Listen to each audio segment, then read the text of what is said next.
மலேசியாவில் கடற்படை தினத்தின் 90வது ஆண்டு நிகழ்ச்சிக்காக நடந்த ஒத்திகையின் போது 2 ஹெலிகாப்டர்கள் நடுவானில் மோதி விபத்தில் சிக்கியது.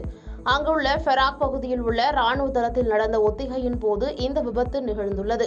இந்த விபத்தில் ஹெலிகாப்டரில் பயணித்த கடற்படை ஊழியர்கள் உள்ளிட்ட 10 பேர் சம்பவ இடத்திலேயே பரிதாபமாக உயிரிழந்துள்ளனர். இதையடுத்து உடல்களை மீட்கும் பணி துரிதமாக நடந்து வருகிறது. விசாரணையில் பயிற்சியில் ஈடுபட்டிருந்த போது 2 ஹெலிகாப்டர்களும் மோதி விபத்திற்குள்ளானது தெரியவந்தது.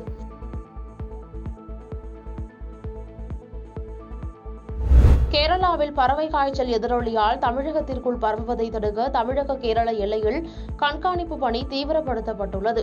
கேரளாவிலிருந்து தமிழகத்திற்கு வரும் லாரிகள் உள்ளிட்ட வாகனங்களில் சோதனை செய்த பின்னரே உள்ளே அனுமதிக்கின்றனர்.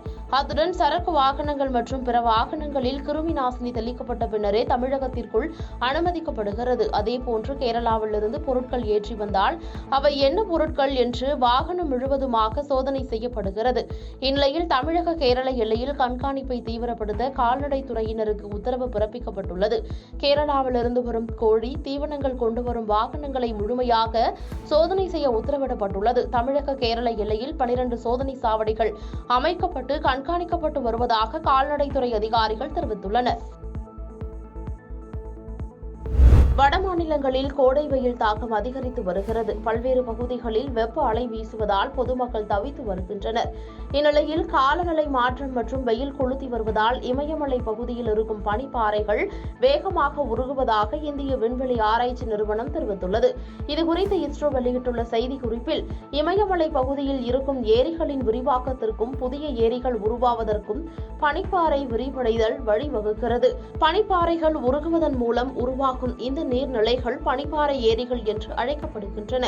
கடந்த 38 ஆண்டுகளில் 2 மடங்கு வேகத்தில் பனிப்பாறைகள் உருகுவதால் ஏரிகள் சுற்றுச்சூழலில் மாற்றங்கள் ஏற்படுவது மட்டுமல்லாமல் பனிப்பாறை ஏரி வெடிப்பு வெள்ளத்தின் அபாயமும் அதிகரித்துள்ளது என கூறப்பட்டுள்ளது.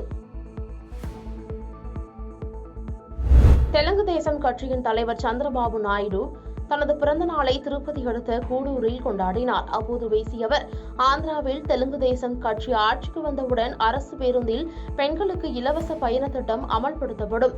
தகுதி உள்ள அனைத்து பெண் பயனாளிகளுக்கும் மாதந்தோறும் முதல் தேதியில் 4000 வீட்டிலேயே நேரடியாக வழங்கப்படும். மகாசக்தி திட்டத்தின் மூலம் பெண்களை நாட்டிலேயே மிகவும் சக்தி வாய்ந்தவர்களாக மாற்றப்படுவார்கள் என தெரிவித்துள்ளார். பாதகம் செய்பவரை கண்டால் நாம் பயங்கொள்ளலாகாது பாப்பா, மோதி மிதித்து விடு பாப்பா, அவர் முகத்தில் உமிழ்ந்து விடு பாப்பா. அண்மை செய்திகளை உடனுக்குடன் தெரிந்து கொள்ள இணைந்திருங்கள் இயம்நாடு தொலைக்காட்சியுடன்.